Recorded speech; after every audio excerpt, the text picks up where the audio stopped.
Piper, não dá para dizer, por esses 2 jogos, o 0-0, agora a vitória que dá a classificação ao Flamengo, foi um nó tático do Sampaoli para cima do Fernando Diniz? Esse negócio de nó tático, às vezes o sujeito vai bem num dia lá, porque ele... Não, ele tinha uma estratégia que foi muito bem desenvolvida pelos seus jogadores em campo. Era uma estratégia pragmática de neutralizar as melhores armas que o outro time tinha. O primeiro tempo estava equilibrado, nenhum deles tinha criado muita coisa, aí o Fluminense teve uma jogada pelo alto, o Cano perdeu, o Flamengo teve uma jogada pelo alto, acabou fazendo gol. A partir disso, o jogo mudou totalmente. Mas eu diria o seguinte, pelo menos hoje, foi um Sampaoli que mostrou uma outra faceta. Ou seja, se precisar ser pragmático, fechado, ele vai lá e vai fazer isso também. Eu gosto quando o técnico é capaz de mostrar também esse outro lado. Agora, sobre isso que eu estava falando, eu estava comentando com o Zé um negócio no elevador, vindo para cá. Se eu olhava para o banco dos dois, o Flamengo no banco, Flávio, hoje tinha 5 jogadores que já disputaram o Copa do Mundo e mais 4 que já foram convocados para a seleção brasileira. 9! Ou seja, poderia formar qualquer time do futebol brasileiro. E para você, José Manuel de Barros, foi um nó tático do Sampaoli para cima do Fernando Diniz, Não foi um nó tático, mas foi a estratégia vencedora. Ele superou o Fernando Diniz. O Fluminense foi o Fluminense de sempre. A equipe que gosta da posse de bola, que tenta girar o jogo, mas o Fluminense do Sampaoli foi um time que entrou em campo primeiro para neutralizar o Fluminense e depois tentar ganhar o jogo, fazer o gol, né? E ele finalizou mais do que a equipe do Fluminense. Primeiro porque teve o Arrascaeta no jogo de hoje, né? Você dava os números do Arrascaeta aí, e eu me lembro dos números que a gente dá do Renato Augusto, com ele ou sem ele no caso do Corinthians. E o Flamengo também, né? Com o Arrascaeta. Muda muito, né? Os números do Flamengo melhoram demais com o Arrascaeta. E o Arrascaeta foi o cérebro do jogo. Fez uma grande partida, mais uma vez. É aquele jogador que dificulta a vida, né? Que consegue criar algo mais, né? E o Flamengo marcou demais, com destaque para o Eric Pulgar. De novo, fez um grande jogo, o Eric Pulgar. Assim, o Fluminense viu o John Arias, que é rápido para danar, né? Baita jogador, né? Que achado do Fluminense, custou tão baratinho, né? E joga demais. Quando ele pegava na bola, vinham 4 do Flamengo em cima dele. Encaixotavam o John Arias. E assim, e quando era o Ganso, talvez tivesse assim, mais ou menos espaço, porque o Pulgar não deixava também ter tanto espaço. E você assim. Não tem o Marcelo, que seria outro cara criativo.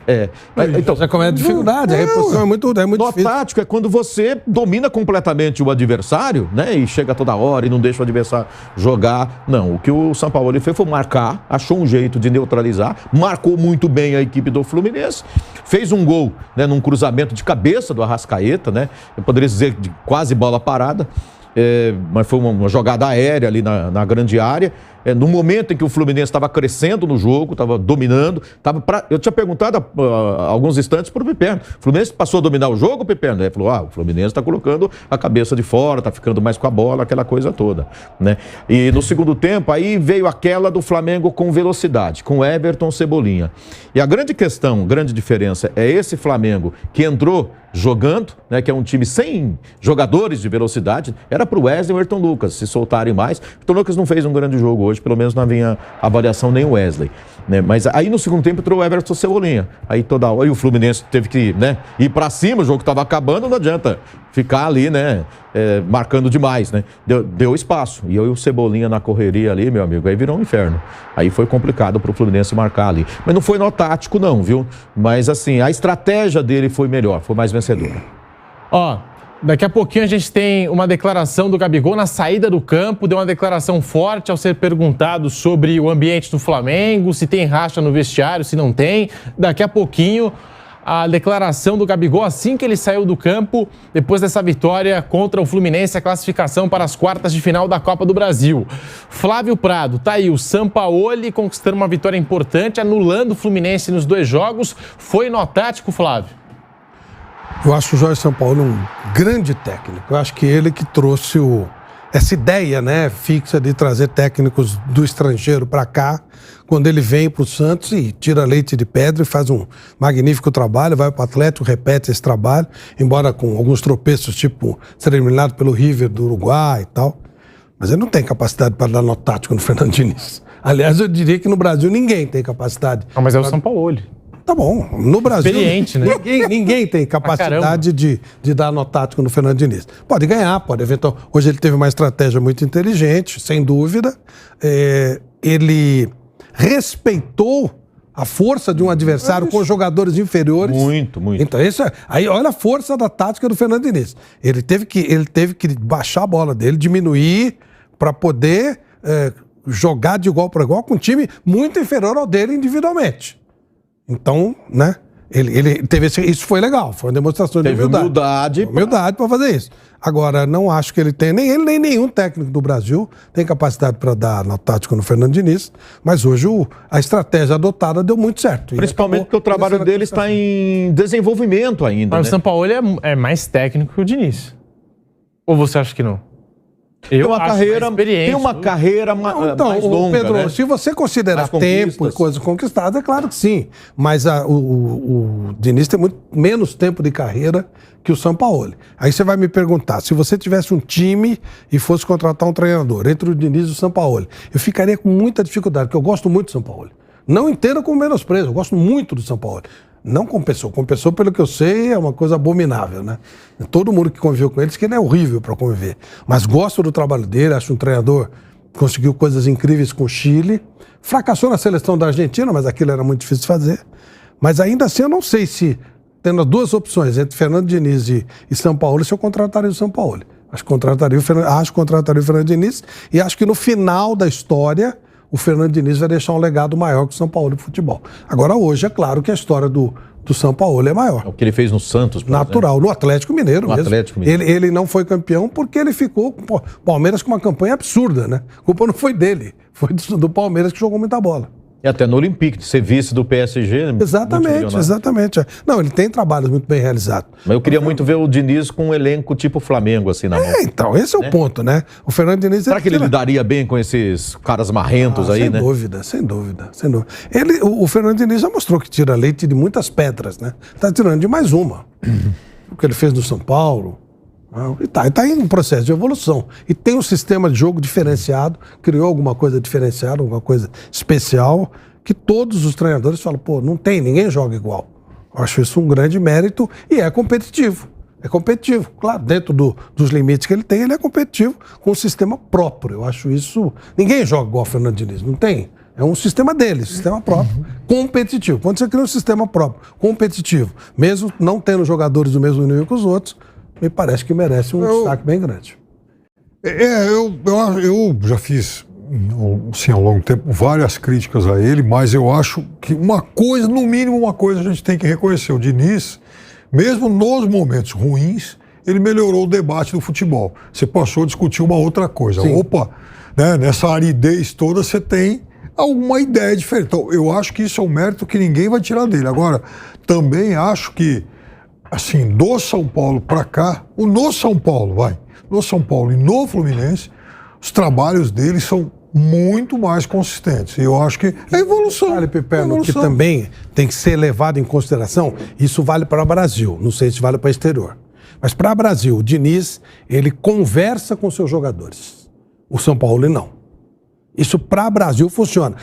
Tá certo, tá errado, não vou discutir. Acho até que é melhor o Brasil fazer os jogadores menos mimimis. Seria ótimo. Mas para o que temos hoje, o Fernando Diniz ele funciona mais do que o Sampaoli para conversar, para tentar entender, para tentar explicar. O São Paulo, pelo que a gente sabe, faz o trabalho dele pragmaticamente. Os técnicos estrangeiros, de modo geral, o Abel Ferreira foge um pouco disso. Ele trabalha mais, os jogadores é mais linha Mourinho, que é mais de conversar, mais de dialogar com seus jogadores. O Diniz, ele trabalha muito isso. O elenco fica muito amarrado, ele tem que vender uma ideia, até para o seu estilo próprio, e ele faz muito bem esse tipo de trabalho.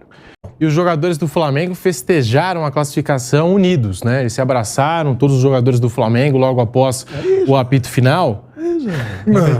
Aí eu já acho meio que, né, jogar pra torcida e tal, mas tudo bem. Ó, o Sampaoli deu essa declaração aqui, tá? Entrevista coletiva do Sampaoli, ele falou o seguinte, abre aspas, na segunda-feira vou colocar a melhor equipe para aquele jogo, já pensando no clássico contra o Vasco.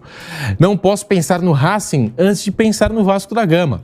é o maior clube da minha carreira e tenho sempre que ganhar o próximo jogo, fecha aspas. Jorge Sampaoli, o Flamengo é o maior clube da minha carreira. E tá repercutindo bastante aqui entre os torcedores do Flamengo essa declaração do Jorge Sampaoli. Piperno, Zé, Flávio. Se pensar em clube, eu acho que sim. Né? Exatamente pela exposição que o Flamengo dá, né? O Flamengo é tão gigante quanto o Santos, Atlético Mineiro, mas é um clube que tem mais exposição do que Sevilha, enfim, Olympique de Marseille. Agora, vou falar uma coisa, hein? Esse gringo entende de jogar bem pra galera, né? Jogou pra torcida, né? Obviamente. Acho que o Jorge Jesus parece que é melhor do que ele nesse aspecto. Mas ele é bom também. E agora, no jogo de hoje, eu acho que deve repercutir na sequência a ausência do Pedro, que não sequer entrou no jogo, ficou no banco, entraram. Ele só fez 3 alterações, né? Everton Ribeiro, que foi o primeiro a entrar, o Everton Cebolinha e o Vitor Hugo. Os 3 entraram bem, né? As 3 mudanças. Assim, a torcida reclamou, quando saiu a escalação, a presença do Davi Luiz. A torcida ainda está meio na bronca com o Davi Luiz, mas a torcida deve estar muito feliz dele não ter colocado o Vidal, que ele adora, né? Que ele gosta, e o Vidal também ficou lá sentadinho no banco, não entrou e não merece jogar mesmo, né? E eu tô com um cara agora na linha que sabe jogar pra galera. Parece o Sampaoli. Aliás, hoje, ele não se render ao Sampaoli, aí eu tô maluco, aí eu saio do programa. Rodrigo Viga, muito boa noite pra você, Viga. E aí, o Sampaoli tá aprovado? Já dá pra dizer que o Sampaoli se encaixou nesse Flamengo? Boa noite, Rodrigo Viga. Fala, Pedrão, boa noite para você, para o nosso ouvinte espectador internauta da Jovem Pan. O ano letivo, ele começa em fevereiro e termina só em novembro, dezembro. Então tem direito à prova final, às vezes até recuperação. Então ele foi bem na prova de hoje, mas não dá para dizer que ele já está aprovado para todo ano por conta dessa vitória, que foi paradigmática, foi importante, foi talvez um divisor de águas do Flamengo nessa temporada. Agora vamos lá. Primeira avaliação, a primeira análise do time do Flamengo hoje. Aprendeu a jogar contra o Fluminense, né? Já tinha sido assim no 0-0 aqui no Maracanã e hoje não teve tanta chance, não teve tanta oportunidade, teve menos posse de bola, mas conseguiu achar 2 gols. Poderia até ter sido demais. E daqui a pouco quero fazer um parênteses aqui com relação ao Fluminense. A escalação com 3 zagueiros realmente não me agrada, mas a gente não pode negar que hoje o São Paulo conseguiu encaixar e também encaixotar o lado tricolor. Então, de positivo, o resultado, a classificação e talvez o levante de moral do time do Flamengo. Eu lembro que no ano passado, esse mesmo Flamengo, que estava numa transição, mudança de técnico, muito questionado, muitas dúvidas rondavam, orbitavam o Flamengo. Foi numa Copa do Brasil contra o Atlético Mineiro que conseguiu mudar, eu diria, da água para o vinho. Conseguiu engatar aí uma quinta marcha que o levou a campeão da Copa do Brasil e também da Libertadores da América. Isso pode acontecer de novo? Não sei, mas já são 7 jogos de invencibilidade. O futebol é vistoso, o futebol é bonito. Não, nada disso. Precisa evoluir, precisa melhorar, com certeza, sem dúvida alguma. Agora, hoje teve um detalhe muito importante. A presença de Jorge André Arrascaeta. Eu sei que meu amigo pilhado, ele é apaixonado pela história do Gabigol no Flamengo, pela história do Bruno Henrique no Flamengo, mas desde 2019, desde a era Jorge Jesus, eu venho dizendo aqui nesse importante e imponente microfone que eu impunho há quase 25 anos. Jorge André Arrascaeta é o jogador mais importante do Flamengo desde 2019, desde esse novo ciclo, desde essa nova era. Hoje jogou uma maravilha, não, mas a presença dele em campo faz com que o time do Flamengo possa fluir, da fluidez, da liquidez ao time do Flamengo e, mais do que isso, fez o gol da vitória no dia do seu aniversário. Parabéns ao Arrascaeta, parabéns ao Flamengo, 29 anos de idade. O Flamengo agora é candidato a tudo? Não, nada disso, mas conseguiu dar um passo à frente, dar um passo adiante, mesmo com um esquema que não me agrada, com 3 zagueiros, mesmo ainda mostrando algumas mazelas e algumas deficiências deficiências. Não significa dizer que eu odeio o São Paulo, mas também eu não estou me rendendo, porque como eu falei, como eu fiz essa metáfora, o ano letivo começa em fevereiro, termina em novembro e dezembro. Tirou uma boa nota, tirou um 10 numa prova. Agora, ainda tem pela frente, rapaz, tem prova de matemática, tem prova de física, tem prova de química, tem prova de ciências, tem prova de português, ou seja, a vida não será fácil até o final da temporada, Pedrão. E o Viga pés no chão, hein? Se fosse outra época, né? Nem vou falar. O Viga. Você imagina no sorteio cair Flamengo e Palmeiras. Eu tô enxergando o jogo da Copa do Brasil. Imagina na Libertadores, que o Flamengo deve ser segundo, né? Deve ser segundo no grupo dele, também cruzar com de adversário difícil. O Fluminense de novo. Pode, né? Aí tem que ver, né? Mas qual é a diferença hoje, Vamos Pedro? aguardar os adversários Pedro. aí. Mas, ô Viga, o Pulgar agora, você que era um crítico ferrenho do Pulgar, agora tá jogando bola, hein? Isso você tem que reconhecer, o São Paulo tá fazendo jogar bola. E isso envolve um risco, porque o Viga lançou um desafio aí sobre o Pulgar. Eu tenho até medo de pensar se isso vai ser pago ou não.